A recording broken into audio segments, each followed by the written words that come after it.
Assalamualaikum warahmatullahi wabarakatuh. Waalaikumsalam warahmatullahi wabarakatuh.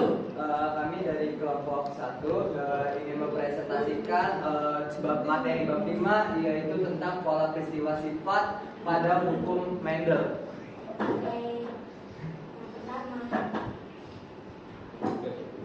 Ada hukum Mendel, Gregor Johann Mendel yang lahir pada 1822 dan meninggal pada tahun 1884 adalah orang yang pertama kali mengadakan perkawinan silang untuk mengetahui pola pewarisan suatu pola pewarisan sifat pada suatu sifat individu. Pada saat itu orang belum mengetahui ini bentuk dan susunan keturunan. Makanya Mendel menyebut bahan keturunan itu adalah keturunan yang sekarang lebih dikenal dengan istilah gen. Dalam percobanya, Mendel menggunakan tanaman erkis atau kacang kapri. Dilakukannya dengan berbagai alasan tersebut. Yang pertama, karena berumur pendek, mudah tumbuh, memiliki banyak keturunan dan dapat mudah diserahkan. Yang kedua, memiliki bunga sempurna atau mempunyai putik dan benang sari, sehingga dapat mengadakan perlindungan sendiri dan dapat manusia mengadakan perkawinan silang. Yang ketiga, ini memiliki perbedaan sifat yang kontras atau menyolok. Misalnya ukuran batang tinggi dengan batang rendah dan biji bulat dengan biji roti. Terus ada hukum Mendel 1. Yang pertama ada hukum Mendel 1 atau hukum segresi bebas. Pada saat pembentukan gamet alel akan memisah secara bebas dapat dibuktikan pada persilangan monohibrid. Lalu yang kedua ada hukum Mendel 2 atau hukum konservasi bebas. Pada saat pembentukan gamet, alel akan berpasangan secara bebas dengan alel lainnya yang tidak sealel. Dapat dijelaskan dengan penyilangan hibrid. Selanjutnya ada genetika. Genetika itu mempelajari ilmu tentang penurunan sifat atau ciri dari induk kepada anak atau turunannya. Selanjutnya ada persilangan. Persilangan itu hibridasi adalah persilangan antara dua individu dalam satu spesies yang sama dan satu sifat yang berbeda. Kalau hibrid itu hasil hibridasi. Sedangkan selanjutnya itu sifat dari induk betina akan dibawa melalui sel jenis kelamin betina atau ovum. Kalau sifat dari induk jantan akan dibawa melalui sel jenis kelamin jantan melalui spermatozoa atau sperma. Selanjutnya ada istilah persilangan. Yang pertama itu ada parental, yaitu induk atau orang tua. Sedangkan yang kedua itu ada filial, itu keturunan atau anak. F1 itu turunan pertama atau anak, sedangkan F2 itu turunan kedua atau cucu. Nah, kalau fenotipe ini sifat yang tampak dapat diamati, kayak bentuk, rasa, terus ukuran, warna, dan lain sebagainya. Sedangkan genotip itu susunan gen yang terdapat pada suatu individu dan bukan fenotip. Nah, di genotip ini ada homozigot sama heterozigot. Kalau homozigot ini susunan gen yang bersimbol dengan huruf yang sama.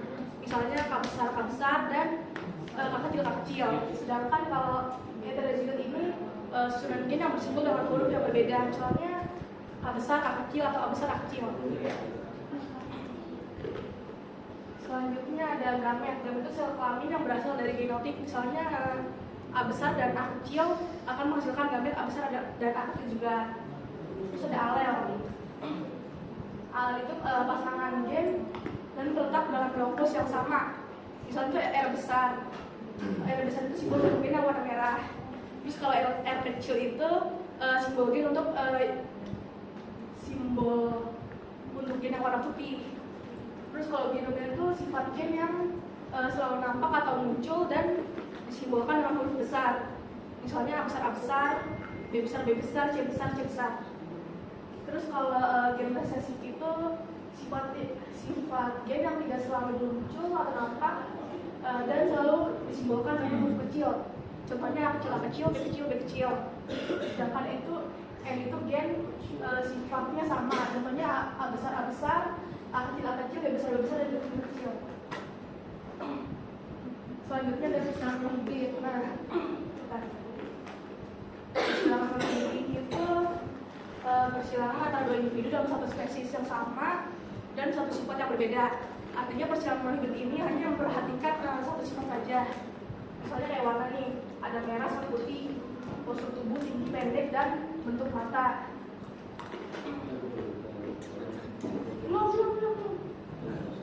Jadi persilangan monohibrid ini termasuk ke dalam Rekomendasi 1 karena di mana pasangan gen itu akan berpisah secara bebas dalam pembentukan sel gamet.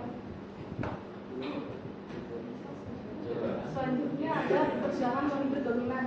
Itu terjadi apabila sifat alel yang satu akan menutupi sifat alel yang lainnya.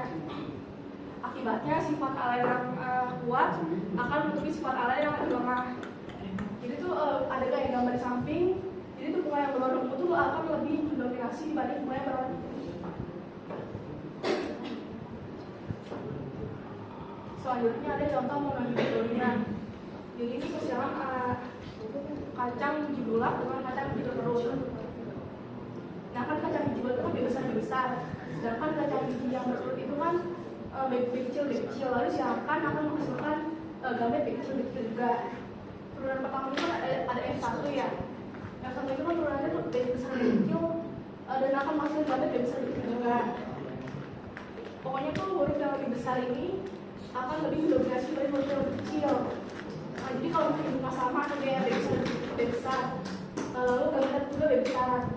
Kalau induknya beda, B bisa lebih kecil, berarti gametnya tetap lebih besar dan lebih kecil juga karena beda. Terus keturunan F1 ini disilangkan dengan F1 dan menghasilkan gamet B besar lebih kecil dan B besar lebih kecil, ya kan? Dan menghasilkan keturunan kedua itu yang dikali silang dengan B besar dan akan menghasilkan gamet lebih besar. Kalau lebih kecil dikali lebih kecil dan akan menghasilkan gamet lebih kecil juga.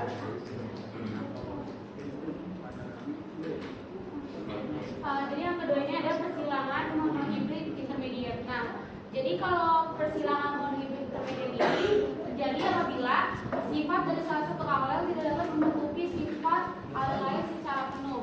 Kalau misalnya persilangan monohibrid dominan kan kayak tadi bunga ungu sama bunga putih jadinya bunga ungu.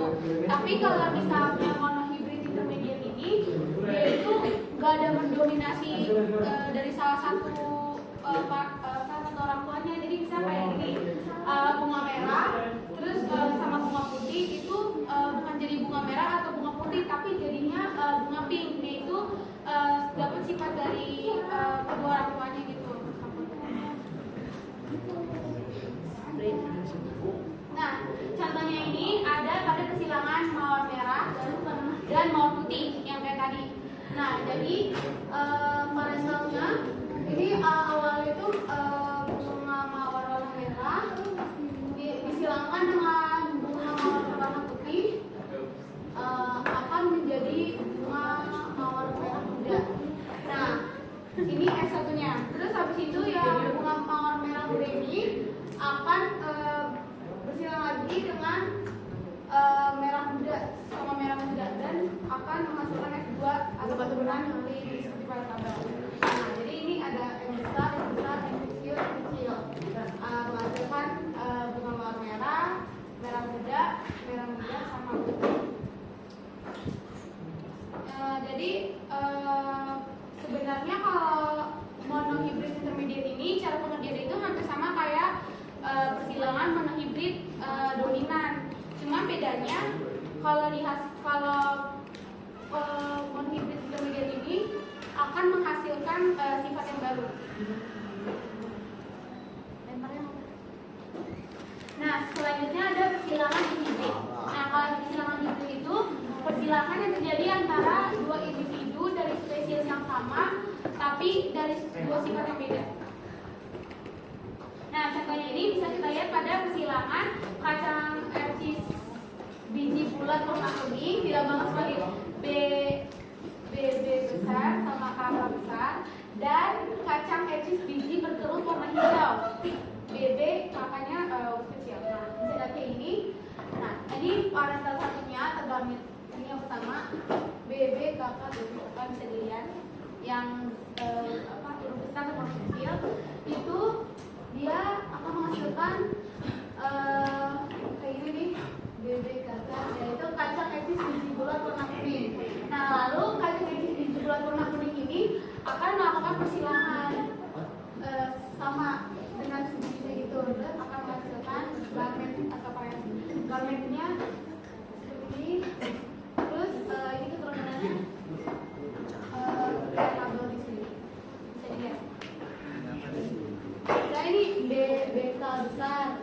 lalu akan menghasilkan BB kapal besar. Saya kayak gitu.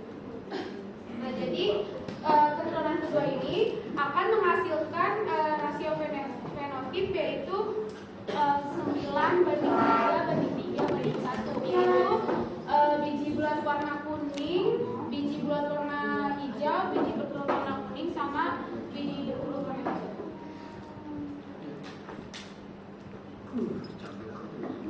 Selanjutnya ada persilangan hibridasi. Nah, kalau persilangan hibridasi ini persilangan atau campuran genetik antara dua individu atau organisme yang berasal dari spesies atau varietas yang berbeda. Jadi persilangan ini dapat menghasilkan keturunan yang punya karakteristik gabungan dari kedua orang tuanya. Nah, contohnya bisa kita lihat ini contoh hibridasi pada hewan. Nah, jadi yang pertama itu mengambil kelenjar mamae dari domba betina. Nah, yang ini terus habis itu mengambil sel telur yang ada dalam akvarium domba betina. Jadi ini diambil dari ini, terus digabung, dua sel disatukan menggunakan sengatan listrik.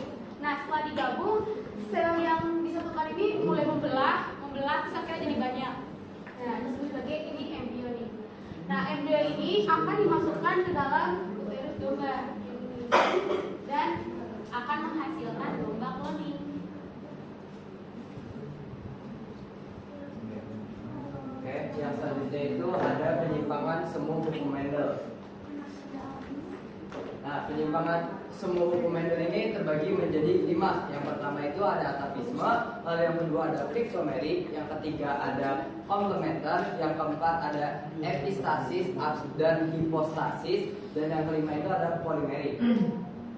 Nah, untuk atavisme sendiri itu adalah munculnya kembali sifat-sifat yang sudah lama tidak muncul pada generasi yang sebelumnya, atau munculnya fenotip yang berbeda sebagai hasil interaksi antar alel. Contoh nih, di sini contohnya itu kita ambil dari ayam. Nah, di sini kalau bisa kalian lihat itu ayam itu memiliki jambul dan jengger yang bentuknya berbeda-beda. Nah, kalau yang ini itu bentuk seperti ini dinamai dengan berjenis mawar, lalu yang ini seperti ercis, lalu yang ini walnut, dan yang ini adalah tunggal. Nah, mawar ini diberi kode fenotipnya itu R besar strip P kecil, terus ercisnya itu R kecil P strip, terus walnutnya itu R besar strip P besar strip, dan tunggalnya itu R kecil P kecil.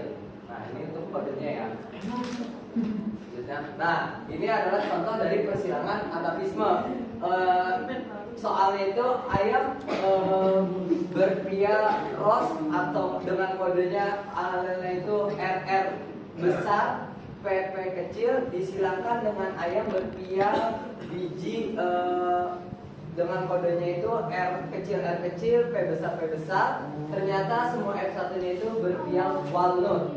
Buatlah bagian persilangan lalu tentukan rasio fenotip F2 nya. Oke, di sini yang perlu kalian tahu itu P1 nya itu adalah R besar P kecil disilangkan dengan R kecil P besar. Nah, menghasilkan gametnya itu R besar P kecil dan R kecil P besar. Nah, fenotip atau F1 nya itu adalah R besar R kecil P besar P kecil atau menghasilkan walnut. Nah, di sini disilangkan kembali antara walnut dengan walnut, atau R besar R kecil P besar P kecil dengan R besar R kecil P besar P kecil, menghasilkan gamet yaitu R P besar R besar P besar, R besar P kecil P besar, dan R kecil P kecil.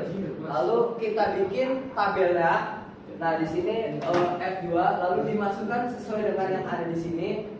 R besar P besar, R besar P kecil P besar, dan R kecil P kecil.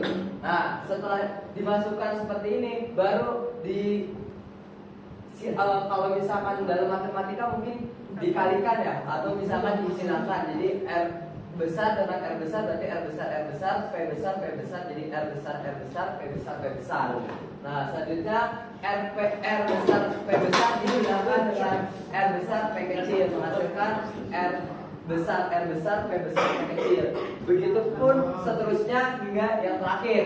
Nah, sehingga dapat disimpulkan bahwa menghasilkan R besar strip P besar atau one note berbanding dengan R besar P kecil dan P kecil, terus berbanding dengan R kecil P besar strip, dan R kecil P kecil P kecil dapat dihitung di sini. R besar strip P besar strip itu kalau kita hitung itu berjumlah 9 berdasarkan yang sudah dihitung di tabel ini. Lalu R besar strip P kecil itu menghasilkan 3, lalu R kecil P besar strip itu 3, dan R kecil P kecil itu 1. Jadi perbandingannya itu adalah 9 banding 3 banding 3 banding 1. Oke, yang selanjutnya itu ada kriptomeri. Kriptomeri adalah sebuah sifat gen dominan yang tersembunyi jika gen dominan tersebut berdiri sendiri. Nah, contoh ini adalah warna bunga Linaria marokana. Nah, di sini ada pigmen pada suasana basah dia akan berwarna ungu. Terus pigmen pada suasana asam dia akan menjadi warna merah, dan tidak mengekspresikan pigmen itu akan berwarna putih. Nah, gen di sini itu dicontohkan itu adalah A besar itu sebagai ekspresi pigmen, A kecil itu tidak ada pigmen, B besar itu sebagai sitoplasma basah, B kecil itu sebagai sitoplasma asam. Nah, jadi di sini ada kode fenotipnya itu adalah A besar strip B besar strip itu adalah kode untuk kode fenotip untuk ungu. Terus A besar strip B kecil itu kode fenotip untuk warna merah, dan A kecil strip itu untuk kode fenotip putih. Nah, selanjutnya ini adalah contohnya. Ada bunga Linaria marokana berwarna merah dengan kode A besar, B kecil disilakan dengan bunga putih dengan kode fenotip A kecil, B besar. Jika F1-nya disilakan dengan sesamanya, tentukanlah perbandingan fenotip F2-nya. Nah, P1-nya itu disilakan terlebih dahulu antara marokana berwarna merah ya dengan kode fenotip A besar, B kecil, dengan bunga putih dengan kode fenotip A kecil, B besar, menghasilkan gamet A besar, B kecil, dan A kecil, B besar. Nah, maka dapat F1-nya menghasilkan A besar, A kecil, B besar, B kecil, atau ungu. Nah, di sini kita mencari limitnya itu adalah F1-nya tentukan perbandingan fenotip F2-nya. Nah, di sini kita P2 dulu itu A besar, A kecil, B besar, B kecil disilakan dengan sesamanya A besar, A kecil, B besar, B kecil. Itu menghasilkan gametnya itu A besar, B besar, A besar, B kecil, A kecil, B besar, A kecil, B kecil. Dan yang di kanannya pun sama seperti yang di kirinya. Nah, sehingga seperti tadi dibuat kembali tabel untuk F2-nya, fenotip F2-nya. Nah, masukkan kembali data-data yang ada di sini. Untuk gamet yang sebelah kiri itu di kiri, dan yang untuk yang di kanan itu ada di atas. Maka setelah disilakan masing-masing menghasilkan perbandingan ungu atau fenotipnya A besar strip, B besar strip, itu perbandingannya itu adalah 9, sebanyak 9, berbanding dengan merah atau A besar strip, B kecil itu 3, dan putih atau A kecil strip itu 4. Jadi perbandingannya 9 dari 3 dari 4. Nah, selanjutnya itu ada gen komplementer. Nah, komplementer adalah interaksi yang terjadi antara gen dominan dengan sifat yang berbeda, yang saling melengkapi sehingga memunculkan fenotip tertentu.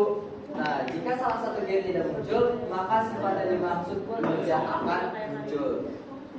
Contoh itu adalah warna ungu pada bunga Lathyrus odoratus atau dominan. Nah, di sini itu ada kode fenotipnya itu adalah C besar strip P besar strip itu memiliki pigmen ungu dan memiliki enzim pengangkit pigmen ungu. Terus habis itu ada kode C strip P kecil itu memiliki pigmen tetapi tidak memiliki enzim pengangkit atau putih.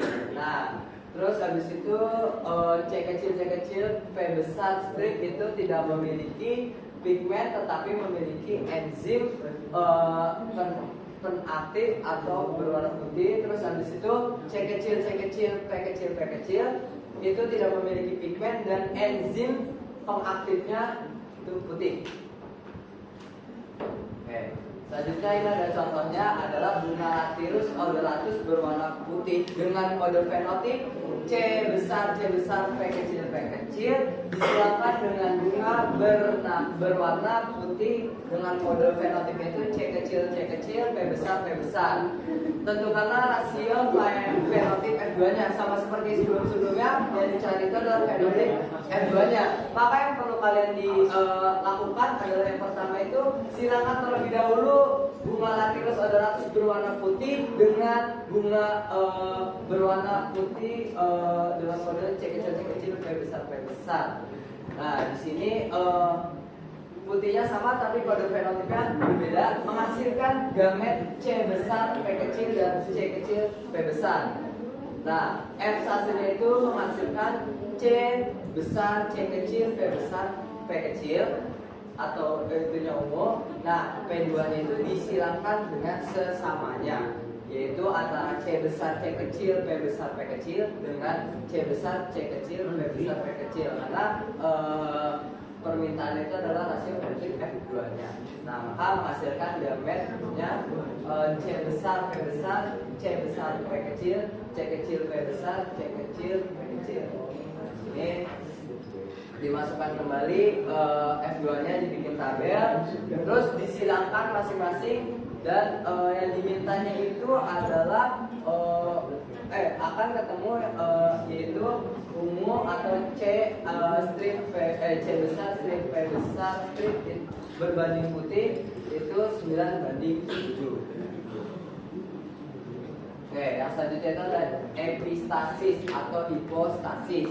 Nah, itu interaksi yang berlangsung pada fenotip yang dihasilkan oleh dua gen. Nah, kedua gennya itu akan bekerja menghasilkan fenotip yang berbeda.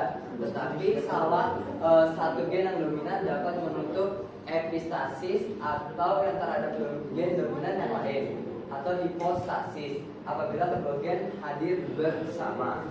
Contoh itu adalah kulit gandum hitam dengan kode fenotip H, epistasis terhadap kulit gandum kuning dengan kode fenotip K. Nah, di sini kalau untuk yang hitam itu kode fenotipnya itu H strip itu hitam, terus H kecil K besar strip itu kuning, dan H kecil K kecil itu ya. Nah, ini sama seperti tadi. Caranya pun sama, disilakan terlebih dahulu antara gandum berkulit hitam dengan gandum berkulit kuning. Maka akan menghasilkan gametnya itu H besar K kecil dan H kecil K besar. Selanjutnya itu ditemukanlah F1-nya yaitu H besar K kecil K besar K kecil. Nah, P2-nya itu disilakan dengan sesamanya antara H besar K kecil dengan H besar K kecil K besar K kecil. Nah, terus dimasukkan kembali ke F2-nya. Ya, maka akan menghasilkan perbandingan 12:3:1, di mana 12 itu untuk yang hitam dan kuningnya itu 3 dan putihnya adalah 1. Yang terakhir itu adalah polimerik atau interaksi antar dua pasang gen atau lebih sehingga disebut juga sifat gen ganda. Contoh pigmen merah pada bunga. Nah, di sini bisa kalian lihat mungkin kodenya lebih banyak dibandingkan kode-kode yang sebelumnya karena biasanya kode fenotip itu hanya 2 dan di sini lumayan banyak. Di sini fenotipnya itu fenotip merah itu dengan fenotip disilakan dengan putih. Nah, maka menghasilkan genotip M1 M2 disilakan dengan M1 M kecil 1, M kecil 2, M kecil 2 itu istilah pengurangan tadi, lalu menghasilkan diameter M1, M besar 1, M besar 2, terus yang berikutnya menghasilkan M kecil 1, M kecil 2. Maka fenotipnya itu menghasilkan M1 besar, M2 kecil, dan M1 kecil, M2 besar, dan M2 kecil. Atau genotipnya itu merah. Nah, genotipnya itu disilakan kembali dengan sesamanya, maka akan menghasilkan itu M besar 1, M besar 2, terus habis itu M besar 2, M besar 1, M kecil 2, M kecil 1, M besar 2, dan M kecil 2, M kecil 1 dan M kecil 2. Maka kembali karena ditanyakan M2-nya, maka disilakan kembali seperti ini dan menghasilkan perbandingan antara merah dengan putih. Perbandingannya adalah 15:1.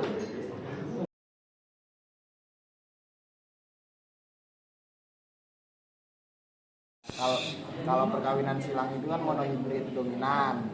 Nah, ada yang kode genetiknya huruf besar dengan huruf kecil. Nah, kalau hasil produknya bukan satu huruf kecil dan satunya huruf besar, tapi hasil produknya dua-duanya huruf besar nih, Po. Apakah bisa terjadi pada persilangan monohibrid? Di sini saya akan menjawab pertanyaan dari kelompok 8. Pertanyaannya kenapa ini nggak jadi B besar karena kan B besar kalau bisa dikecil apalagi kalau B besar kecil, nah otomatis ini akan menghasilkan gambar B besar kecil juga atau kecil kan? Kenapa ini nggak B besar besar? Karena biji bodinya akan lebih mendominasi dibanding kacang yang biji berprotein. Sono dari kelompok 8 bertanya apa kesimpulannya hukum Mendel? Jadi saya akan menjawab pertanyaan dari kelompok 8, yaitu kesimpulan dari hukum Mendel. Nah, hukum Mendel itu kan ditemukan oleh Gregor Johann Mendel. Setelah melakukan percobaan, dia menemukan hukum Mendel 1 sama hukum Mendel 2. Nah, pas selesai percobaan itu, dia menemukan fakta dan sebuah kesimpulan bahwa gen itu diwariskan dari orang tuanya atau parental ke keturunannya melalui gamet, yaitu sebuah sel yang menentukan sifat dasar dari suatu makhluk hidup itu sendiri atau sifat dasar dari keturunannya. Siapa penemunya genotip sama fenotip? Di sini saya akan menjawab pertanyaan dari kelompok 3. Itu jawabannya penemu fenotip dan genotip dengan penemu hukum Mendel adalah orang yang sama, yaitu Gregor Johann Mendel, karena pada penemuannya terdapat fenotip dan genotip itu sendiri. Ya, saya Fahmi dari kelompok berapa? 2 ingin bertanya, kan ini tadi bunyi hukum Mendel itu ada hukum Mendel 1 sama 2 ya. Ada pembentukan gamet. Nah, pembentukan gametnya itu di mana? Selanjutnya saya akan menjawab dari pertanyaan kelompok 2. Sel gamet itu berada di testis dan ovarium pada manusia dan hewan. Sedangkan kalau tumbuhan, sel gamet jantannya itu berada di kepala sari dan bentuknya ada di gamet betina. Ya nih, kenapa di persilangan kriptometri ya? Itu kan yang persilangan pertama A, B, B, A, A, B, B-nya putih. Nah, kenapa di persilangan yang hasilnya itu, kenapa dia ungu? Kan dia kan bisa itu ada faktor apa? Kenapa dia ungu?